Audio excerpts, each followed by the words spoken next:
Hello, everyone. What it do, shout? Welcome back to another episode of Insert Subject here. I'm Makia. I'm Anthony. And this week, we've got a lot to discuss, so buckle in, sit back, and grab your drink of choice as we talk some ish on this week's episode of Insert Subject here.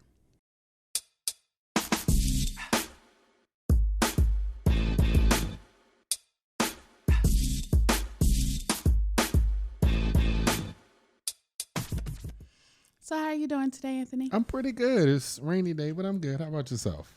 Well, for our ishers, this past week has been a draining week. Yes. We're in the middle of some really big things that have come up in our lives. Yes. So we're trying to navigate some of that stuff. So we're not going to discuss it now. We'll kind of discuss it later on. But we've got some big ish that we're dealing with. We do. So be sure to subscribe to this page, like this video, turn the notification bell on, and keep the conversation going in the comment section below. So if you remember a while back, we did a cocktail experience where we went to Sleepy Hollow. Yeah. So I got another notification, and it was for the Little Mermaid cocktail experience. And so Don't that sound fun? We went, and We did. it was not as good as the Sleepy Hollow, and It was decent. It was edible, like Nana says. It was edible. So first of all, the space that we were in was smaller. The location, and I think going into it, when I compare it to Sleepy Hollow, and it's not that I love the Sleepy Hollow story, I just like the theming, the actors, and they took you around to different spaces. You just stayed seated the whole time here. It was only 3 actors: the person that played the Sea Witch, the person that played the Little Mermaid, and the person that played the Prince. And 2 of the 3, I'm not going to say which 2, were good. The other one, I'm going to say which 2. Hated The it. dude that played the Sea Witch, and I'm only going to say one was good. Because Ariel, or whatever her name, the Pearl. mermaid, Pearl. Yeah, Pearl, Ariel, was geeky. She was cool. She was a little over the top, but she was cool. That's why I said I would say those 2 were pretty good. The Prince, you could have did without him. Yeah, he could have they could have put a blow up doll out there, and that'd have been cool. Yeah, but I can say the one thing that I did like about this is the drink presentations were different. And there was a portion where one of the drinks came out in a chest, and we had to mix it ourselves. I thought that was super dope. One of the drinks came out in like bubble glasses. Yeah. I would have to say that was... One was like a potion glass. Yeah. Okay, yeah. So that stuff. And then they brought us out these pinwheel sandwiches, which was interesting. They went to Giant and got the little wraps and just got to cut them in half. And so I'm not going to say Sleepy Hollow was great because I've never seen the movie Sleepy Hollow, so I didn't know. But it was a lot more immersive than this. This felt like they just stuck me in a room, bought me some drinks, and made did some like dialogue a dinner up. theater. Yeah. It wasn't even true dinner theater. It was just like, oh, here's a drink. So this scene goes with this drink. But Sleepy Hollow was more. It was a lot more interactive, which I enjoyed more. It was a lot of dead space where we were just kind of like, just like. Now the standout was the Sea Witch. The Sea Witch worked the crowd, was making jokes, recalled jokes, and pulled people back into the story and stuff. That I really liked. The Sea Witch took advantage of his duties. He was dressed as a she, and he made sure he made his way to every male. Flirt with every male in the room. Yes. No one was exempt. No one. And it was all in good fun because everybody enjoyed their self. So that was great. Yeah. Also, while we were kind of chilling, we partook in, because I love horror movies. We partook in the Texas Chainsaw Massacre. That's what you want to call what we did with it. Spoiler. There's going to be spoilers all throughout this show. Yeah. So if you don't want to hear anything we're going to talk about, don't skip nothing. You want to hear this. So Texas Chainsaw Massacre, the only thing I can say about it is they tried to bring modern things into this movie. Like you had a self-driving car, you had a school shooting, which I self-driving car. Still don't even know why we had the school shooting throwbacks in it. And you also had young entrepreneurs. Those were the highlights of the movie. It was no highlight. Listen, they said, we saw Texas Chainsaw Massacre. We saw them redo it again. That wasn't enough. Let's make the kids watch it. So they took a bunch of 20-somethings, drove them to a town in nowhere that had nothing to do with Texas Chainsaw Massacre, found Leatherface in the middle of, like, it wasn't even developed. It was just like, oh, here's Leatherface, by the way. And everybody just started dying. It was a horrible movie. Absolutely horrible. It was absolutely like dumpster trash horrible. Like, I wouldn't even say watch it just so you can see how horrible it was. Like, I wouldn't even waste an hour and 20 minutes because it was like an hour and 21 minutes. It was not worth it. It's not at all. I was like, whoo, look at the time. They tried to spice it up, put Jacob Lattimore in there. It was stupid. Yes. I mean, if you're poor, then you probably would like this movie. But, you know, VIPs, they're not going to go there. Like, what are you even wearing? Like, I don't have time for this. I want you the money. Why do you sound like Anna Delvey, though? I really enjoy it. Listen, I love Anna Delvey. Listen, if you, now, if you want to spend some time watching something worth watching, Inventing Anna was it. Absolutely. It was it. I'm trying to understand how this girl scammed so many people and almost got $4 million. She was on her way to more than that. It blows my mind. It's not a scam, though. She didn't scam anybody. How is it not a scam? She innocent. She did what she did was exactly what Noni Juice, Body Magic. No. Yes. They never absolutely. say my father's got money. Mary Kay and They never say my family has money. Listen, you don't have to. I don't. So she said it, but people were giving her stuff to be around her. That's not. I don't think. Who gave her stuff to be around them? Pick a person. She gave people stuff to be around her. But she didn't. So when you watch it, and this is spoilers, so I'm going to tread lightly because I don't want to spoil this one for you. When you watch it, she only did the money throw thing when she had money, which wasn't often. Now the dinner, when she played the whole game and had everybody throw their credit card on the table. By the way, if you're a friend of mine and you want to go out to dinner and just play a game of throw the card on the table and whoever card I pick is who paid for dinner, holla at me. But I could see how she got away with that. First of all, she was a who credit card you taking? Because you better not throw my card on the table. Watch me. I mean, come on, it's just money. Like, don't even be like that. She ain't scammed nobody, though. Sorry. She did. She did. She almost got a whole building and had absolutely no financial backing. But her idea was brilliant. I'm not artsy-fartsy, so I don't even understand what the social club was for. Her idea was so brilliant, she had people buying into the idea before it came to fruition. Was her idea brilliant, or did she network with the right people that made her sound like she was somebody they should work with? I can get in Bill Gates' face and not convince him to invest no money in me.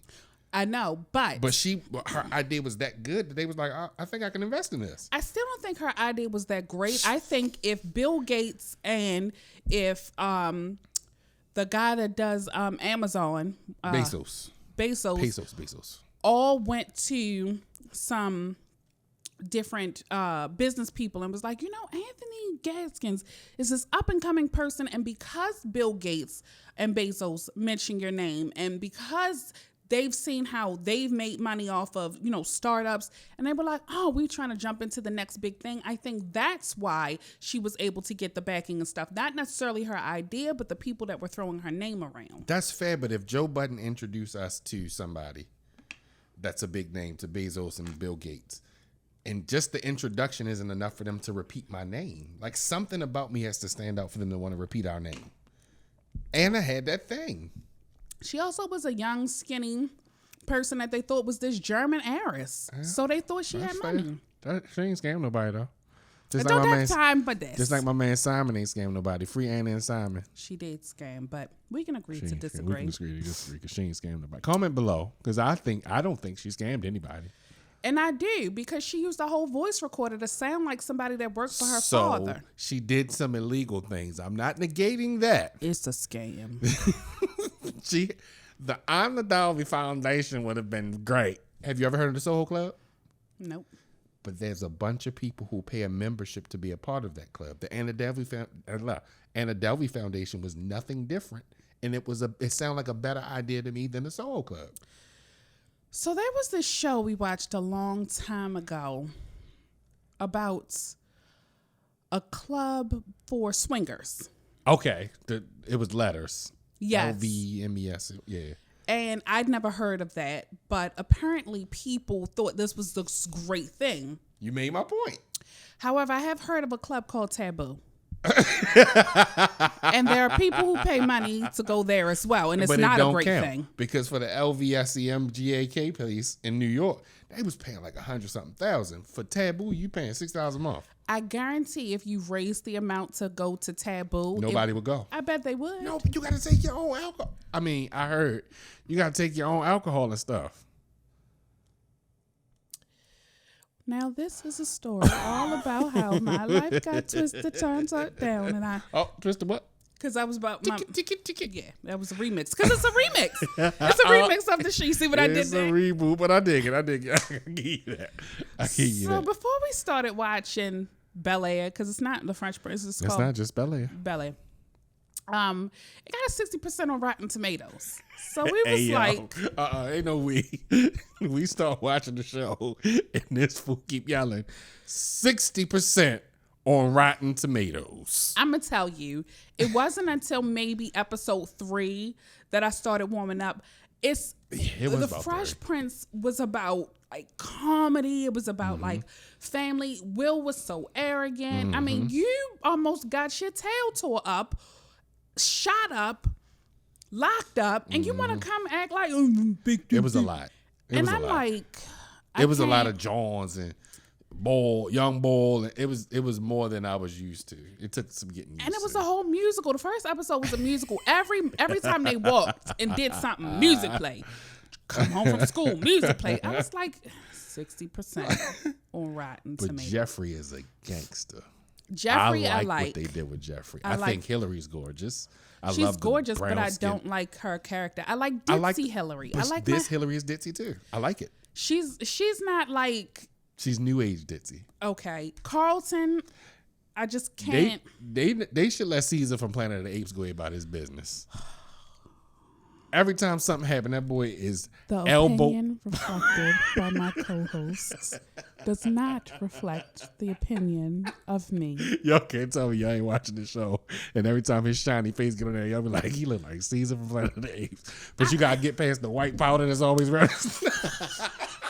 Something go wrong. That boy is elbow deep in whatever white substance he's snorting. I mean, it just wasn't clicking with me at first. I was like, I don't like it. I didn't like jazz. I'm like, right.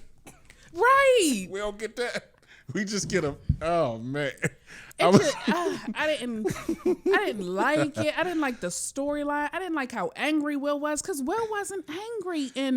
He was angry, but he was goofy while he was angry. Yeah, and I'm just like, dude, pull your shorts down. Like them shorts that he had on with the baseball jacket and the hoodie. I'm like, oh my god. But the reboot, I told Micaiah, and to be completely transparent, I am starting to enjoy it. Like, I'm looking forward to watching the show. Like, I'm there. Because I remember I posted, I was like, I'm one episode in, and but by episode 4 or 5, I was like, I see where they're going. It's not for us. We can enjoy it, but this brings kids or the younger generation into this show because Hillary is today's ditzy. Hillary gives me some of my middle daughter Kennedy vibes. She gives me some of that energy, but it's what they can relate to. The whole Ashley situation, like they made it modernized. So it's for them. It's not. I don't expect to see the whole "Why you love me." I don't expect to see that from this show. So we're not going to get. It's not unusual. Listen, unless you can let Carlton do that once he high.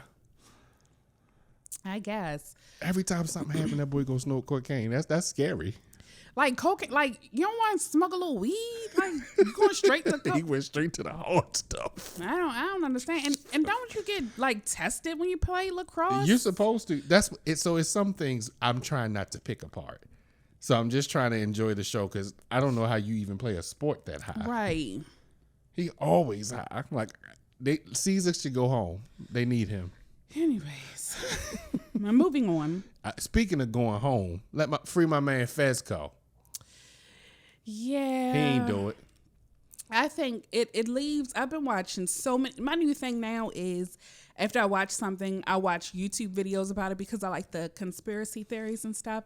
And there is a YouTube rabbit hole that I've gone down, and they have broken down different, I guess, like storylines for next season. And I want to bring attention to. I'm gonna post or have you post.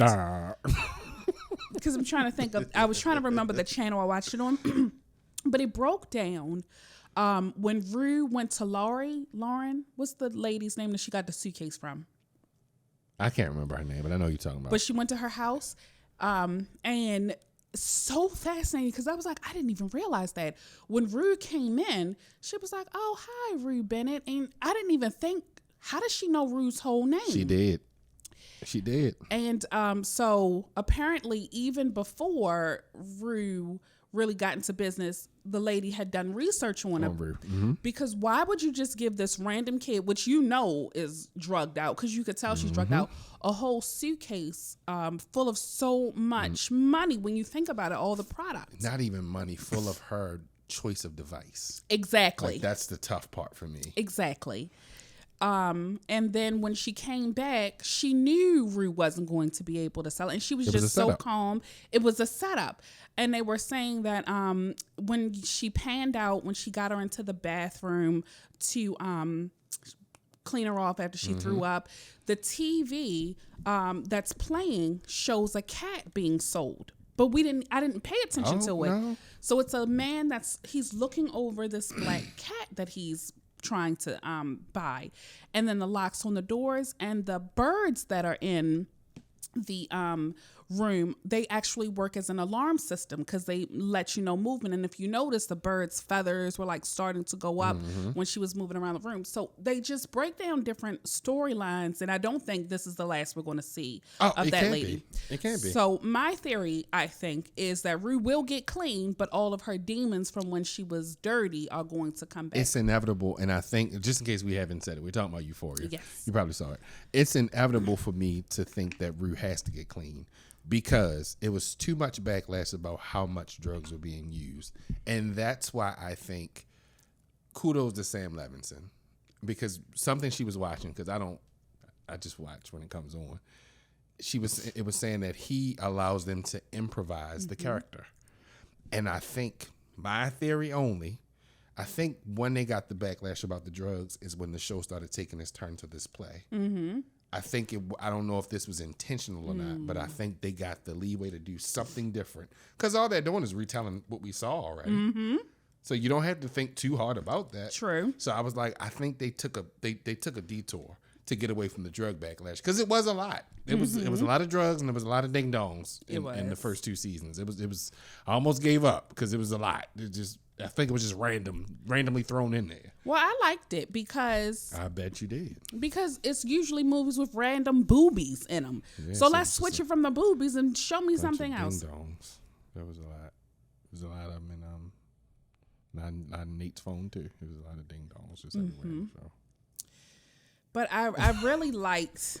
I love Euphoria. I was a little disappointed with this season though, because some scenes seemed to drag on longer than they needed to. Like that whole song that Lil Elliot was singing, I was like, you could have just sang a few bars and been like, I'm still working on it. But you sang the whole song and said, but it's not finished. But you finished the whole song. But Zendaya and Labyrinth, shout out to Labyrinth though. Labyrinth is as far as scoring a show, if he doesn't win an award, man, it's a tragedy. He is killing it. But Zendaya and Labyrinth wrote that song. Of course they were going to showcase the song. And that's fine. Went on too long. Rue running from the police went on too long. Now, that was the one episode I was like, I could have done without. Mm-hmm. Like that was like the scene in Matrix where Neo fought 7,332 of the Mr. Smiths. Yes. I was like, I'm gonna go to the bathroom and get some more popcorn. I'll come back. Mm-hmm. Like, yeah. So that scene, that episode, it wasn't a scene. That whole episode, I was like, y'all could have scraped it. Yeah, but I loved the cinematography. Yes. You know, we always say that the cinematography was great on it. The holes to be filled in for the next one. Cast are killing it. Cassie was my standout this year. If she don't win an award, she deserved to win an award. Zendaya needs to win an award for kicking in that bathroom door, which was improvised when she was fighting her mom during the whole. Wait. So when I saw that entire scene wasn't scripted. Right. So that's again, Sam Levinson, kudos to him. For him to get two people in a room and say, this is what I need to happen, and for them to carry it out that far to the point where they only stopped because Rue went charging at her with a piece of glass, not written. I don't think you're going to find nothing better on TV than Euphoria right now. Exactly. They were awesome. Everybody played their part. Yes. There was not one person in here that was not great at the role that they played.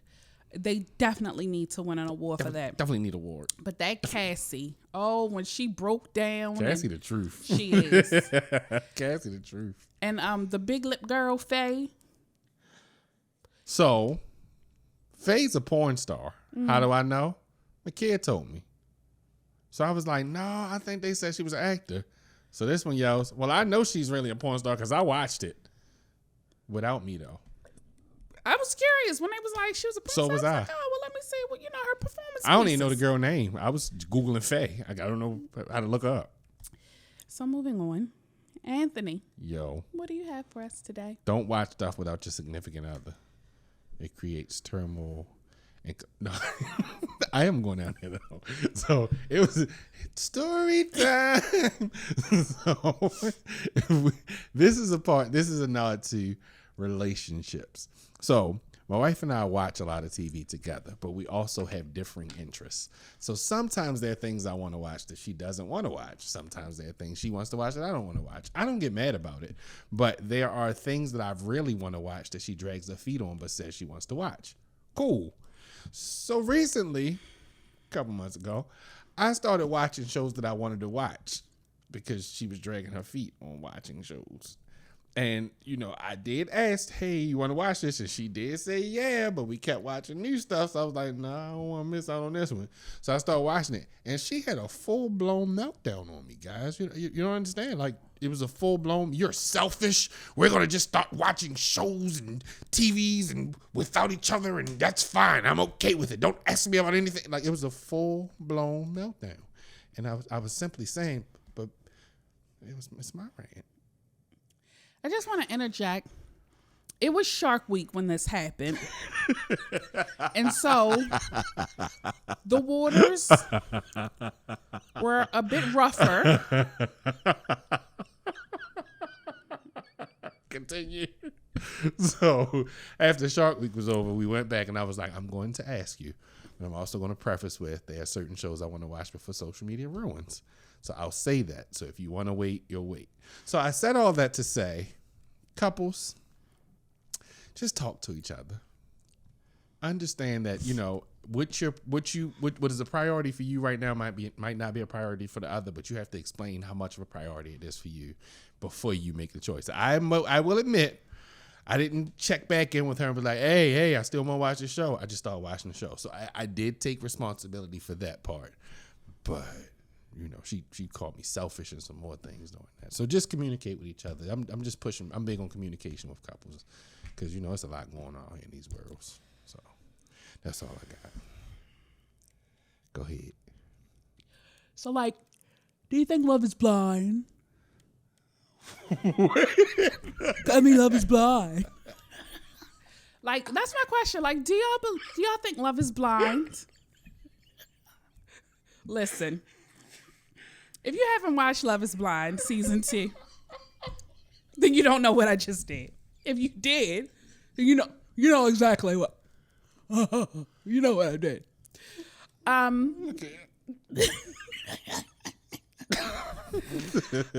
This first of all, that really is my question though. Do y'all think that Love is Blind? We finished watching season 2 of Love is Blind and we talked about it and I was like, I would so do this experiment. Like I would be curious who I would be matched up with and what they would look like and be like. And can you really fall in love and want to marry somebody within 10 days of dating, like strictly 10 days of dating?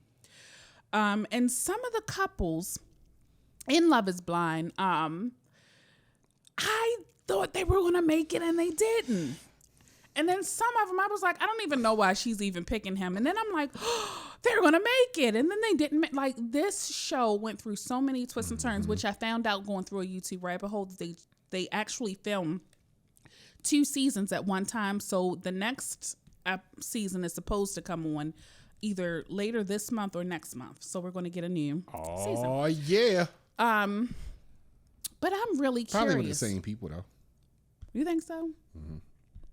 Well, we shall see. Because the spoiler alert, Deepti and the boy, we didn't see them interact at all. That's true. So I think it was the same people, like the people we was, because it was too many people in there if you only get 5 relationships or 6 relationships out of it. So I think smart. If you smarten up, you got all them pods. All these people dating, you can make more than one season out of this one experience. You can. But so let us know what you think in the comment section below. Do you think hashtag Love is Blind? Because somebody said you don't do the hashtags anymore. So if you think it is, put hashtag Love is Blind and tell me why you think it is. I do think love can be blind. What do you think?